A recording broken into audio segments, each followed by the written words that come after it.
ਕਈ ਜਾਣਿਆਂ ਨੂੰ ਗ੍ਰਿਫਤਾਰ ਕੀਤਾ ਗਿਆ ਆ। ਕਹਿੰਦੇ ਵੀ FBI ਦੇ ਦੁਆਰਾ ਕਹਿੰਦੇ ਵੀ ਇਸ UFC ਜਿਹੜੀ ਫਾਈਟ ਹੋਈ ਸੀ ਜਿਹੜੇ ਵਾਈਟ ਹਾਊਸ ਦੇ ਲਾਨ ਦੇ ਉੱਤੇ, ਉਹਦੇ ਸੰਬੰਧ ਦੇ ਵਿੱਚ ਕਹਿੰਦੇ ਵੀ ਕਈ ਲੋਕ ਗ੍ਰਿਫਤਾਰ ਹੋਏ ਆ। ਵੀ ਇਹ ਲੋਕ ਪਲਾਨ ਕਰ ਰਹੇ ਸੀ ਵੀ ਇਸ UFC ਫਾਈਟ ਦੇ ਦੌਰਾਨ ਅਟੈਕ ਕੀਤਾ ਜਾਵੇ। ਕਹਿੰਦੇ ਵੀ ਇਹਨਾਂ ਦੀਆਂ ਡਿਸਕਸ਼ਨਸ ਆਪਸ ਦੇ ਵਿੱਚ ਚੱਲ ਰਹੀਆਂ ਸੀਗੀਆਂ।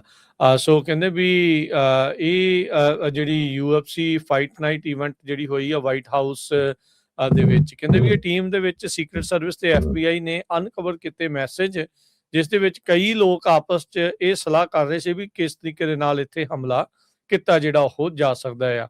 FBI ਦਾ ਡਾਇਰੈਕਟਰ ਕੈਸ਼ ਪਟੇਲ ਉਹਨੇ ਕਨਫਰਮ ਕੀਤਾ ਐਕਸ ਦੇ ਉੱਤੇ ਪੋਸਟ ਕਰਕੇ ਟਵਿੱਟਰ ਤੇ ਵੀ ਅਲੈਜਡਲੀ ਪਲੈਨਡ ਅਟੈਕਸ ਜਿਹੜੇ ਆ ਉਹਨਾਂ ਨੂੰ ਅਸੀਂ ਪਹਿਲਾਂ ਹੀ ਸਟਾਪ ਕਰ ਦਿੱਤਾ।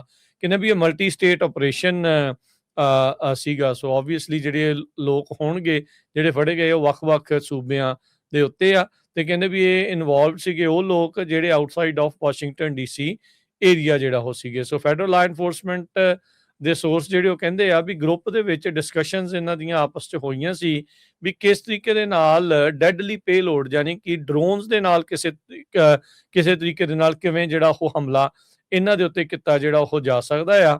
ਤੇ ਕਹਿੰਦੇ ਵੀ ਜਦੋਂ ਮਾਸ ਪੈਨਿਕ ਹੋਊਗਾ ਤੇ ਉੱਥੇ ਬਾਹਰ ਗਨਮੈਨ ਖੜਾ ਹੋਊਗਾ ਜੋ ਕਿ ਕਰਾਊਡ ਦੇ ਵਿੱਚ ਗੋਲੀਆਂ ਚਲਾਊਗਾ। ਸੋ ਕਹਿੰਦੇ ਵੀ ਇਹ ਅਜੇ ਅਨਕਲੀਅਰ ਆ, ਇਹ ਨਹੀਂ ਪਤਾ ਵੀ ਇਹਨਾਂ ਦੀ ਜਿਹੜੀ ਪਲੈਨਿੰਗ ਕਿੱਥੇ ਤੱਕ ਜਿਹੜੀ ਉਹ ਪਹੁੰਚੀ ਸੀਗੀ, ਪਰ ਲਾ ਐਨਫੋਰਸਮੈਂਟ ਨੂੰ ਇਹਨਾਂ ਮੈਸੇਜਸ ਦੇ ਬਾਰੇ ਜਲਦੀ ਜਿਹੜਾ ਉਹ ਪਤਾ ਲੱਗ ਗਿਆ ਤੇ ਇਹਨਾਂ ਨੇ ਇਹ ਹਮਲਾ ਹੋਣ ਤੋਂ ਪਹਿਲਾਂ ਹੀ ਜਿਹੜਾ ਉਹ ਰੋਕ ਦਿੱਤਾ ਹੈਗਾ ਆ। ਚਾਰਜਿਸ ਕਹਿੰਦੇ ਵੀ ਐਕਸਪੈਕਟਡ ਦੇ ਵੀ ਇਹਨਾਂ ਦੇ ਉੱਤੇ ਆਉਣਗੇ ਤੇ ਇਹਨਾਂ ਨੂੰ ਅੱਜ ਜਿਹੜਾ ਅਨਸੀਲ ਆ ਉਹ ਕੀਤਾ ਜਾਊਗਾ। ਅਦਾਲਤੀ ਦਸਤਾਵੇਜ਼ ਜਿਹੜੇ ਉਹ ਜਨਤਕ ਕੀਤੇ ਜਾਣਗੇ। ਸੀਕ੍ਰੇਟ ਸਰਵਿਸ ਦੇ ਡਾਇਰੈਕਟਰ ਸ਼ੌਨ ਕਰਨ ਉਹਨਾਂ ਨੇ ਕਨਫਰਮ ਕੀਤਾ ਵੀ ਸਾਡੀ ਏਜੰਸੀ ਵੀ ਇਨਵੋਲਵ ਸੀਗੀ ਇਹਨਾਂ ਦੀਆਂ ਗ੍ਰਿਫਤਾਰੀਆਂ ਦੇ ਵਿੱਚ। ਕਹਿੰਦੇ ਵੀ ਵੀਕਐਂਡ ਤੋਂ ਪਹਿਲਾਂ ਜਿਹੜੇ ਉਹਨਾਂ ਦਿਨਾਂ ਦੇ ਵਿੱਚ ਜਿਹੜੇ ਸਾਡੇ ਸਪੈਸ਼ਲ ਏਜੰਟ ਆ, ਮਿਸ਼ਨ ਸਪੋਰਟ ਪਰਸਨਲ ਆ, ਟੈਕਨੀਕਲ ਸਿਕਿਉਰਿਟੀ ਟੀਮਸ ਆ, ਇਹ ਦਿਨ ਰਾਤ ਤੇ ਕੰਮ ਕਰਦੀਆਂ ਰਹੀਆਂ ਤਾਂ ਜੋ ਜਿਹੜੇ ਲੋਕ ਇਸ ਚੀਜ਼ ਦੇ ਲਈ ਜ਼ਿੰਮੇਵਾਰ ਨੇ, ਜੋ ਇਹ ਮੈਸੇਜਸ ਕਰ ਰਹੇ, ਜੋ ਇਹ ਪਲਾਨ ਬਣਾ ਰਹੇ ਆ, ਉਹਨਾਂ ਨੂੰ ਫੜਿਆ ਜਾਵੇ ਤੇ ਉਹਨਾਂ ਨੂੰ ਅਕਾਊਂਟੇਬਲ ਜਿਹੜਾ ਉਹ ਹੋਵੇ। FBI ਨੇ ਅਜੇ ਹਾਲ ਦੀ ਘੜੀ ਇਸ ਤੋਂ ਇਲਾਵਾ ਹੋਰ ਕੋਈ ਜਾਣਕਾਰੀ ਜਿਹੜੀ ਉਹ ਨਹੀਂ ਦਿੱਤੀ। ਮੌਜੂਦਾ ਤੌਰ ਦੇ ਉੱਤੇ ਜਿਹੜੇ ਟਰੰਪ ਆ ਉਹ G7 ਦੀ ਸਮਿਟ ਦੇ ਲਈ ਫਰਾਂਸ ਦੇ ਵਿੱਚ ਪਹੁੰਚੇ ਹੋਏ ਨੇ ਤੇ ਉਹਨਾਂ ਨੇ ਕਿਹਾ ਵੀ ਕਹਿੰਦੇ ਵੀ ਮੈਨੂੰ ਇਸ ਦੇ ਬਾਰੇ ਕੁਝ ਪਤਾ ਨਹੀਂ ਸੀਗਾ। I haven't heard about it।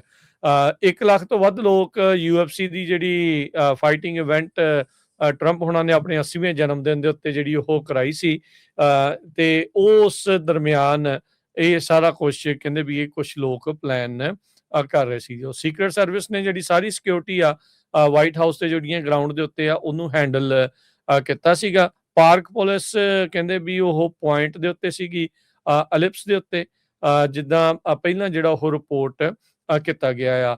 ਤੇ ਬਾਕੀ ਜੋ ਕੁਝ ਵੀ ਅਲਿਪਸ ਦੇ ਬਾਰ-ਬਾਰ ਸੀਗਾ ਉਹ ਮੈਟਰੋਪੋਲੀਟਨ ਜਿਹੜੀ ਪੁਲਿਸ ਆ DC ਦੀ ਉਹਨਾਂ ਨੇ ਜਿਹੜਾ ਉਹ ਕੀਤਾ ਸੀ। ਕਈ ਜਿਹੜੀਆਂ ਸਟਰੀਟਸ ਆ ਉਹਨਾਂ ਨੂੰ ਬੰਦ ਕੀਤਾ ਗਿਆ ਸੀਗਾ।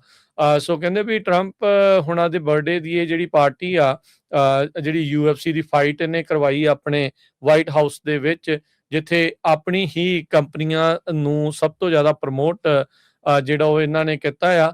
ਕਹਿੰਦੇ ਵੀ ਇਸ ਪੂਰੀ ਕਾਰਵਾਈ ਨੂੰ ਕਰਾਉਣ ਦੇ ਲਈ 19 ਮਹੀਨੇ ਤਕਰੀਬਨ ਜਿਹੜੇ ਉਹ ਲੱਗੇ ਤੇ ਇਹ ਸਾਰਾ ਜਿਹੜਾ ਪ੍ਰਾਈਸ ਆ $60 ਮਿਲੀਅਨ ਜੋ ਇਸ ਤੇ ਖਰਚਾ ਆਇਆ ਆ ਉਹ ਜਿਹੜੀ UFC ਆ ਉਹਨੇ ਜਿਹੜਾ ਉਹ ਕੀਤਾ ਹੈਗਾ। ਸਾਰਾ ਖਰਚਾ ਉਹਨਾਂ ਨੇ UFC ਵਾਲਿਆਂ ਨੇ ਜਿਹੜਾ ਕੀਤਾ ਸੀ। ਪਰ ਫੈਡਰਲ ਸਰਕਾਰ ਕਹਿੰਦੇ ਵੀ ਚਾਰਜ ਦੇ ਵਿੱਚ ਸੀਗੀ ਫਸਟ ਏਡ, ਮੈਡੀਕਲ ਸਰਵਿਸਿਜ਼ ਤੇ ਲਾ ਐਨਫੋਰਸਮੈਂਟ ਤੇ ਸਿਕਿਉਰਿਟੀ ਨੂੰ ਜਿਹੜਾ ਉਹ ਲੈ ਕੇ। ਪਰ ਕੁਛ ਜਿਹੜੇ ਲੋਕ ਆ ਵੱਖ-ਵੱਖ ਸੂਬਿਆਂ ਦੇ ਉਹ ਇਸ UFC ਫਾਈਟ ਵਾਲੇ ਵੀਕਐਂਡ ਦੇ ਉੱਤੇ ਹਮਲਾ ਕਰਨ ਦੀ ਸਾਜ਼ਿਸ਼ ਜਿਹੜੀ ਉਹ ਰਚ ਰਹੇ ਸੀ, ਜਿਸ ਨੂੰ ਅੰਜਾਮ ਦੇਣ ਤੋਂ ਪਹਿਲਾਂ ਹੀ ਲਾ ਐਨਫੋਰਸਮੈਂਟ ਦੀ ਮੁਸ਼ਤੈਦੀ ਦੇ ਨਾਲ ਇਹਨਾਂ ਨੂੰ ਗ੍ਰਿਫਤਾਰ ਕਰ ਲਿਆ ਗਿਆ ਹੈਗਾ।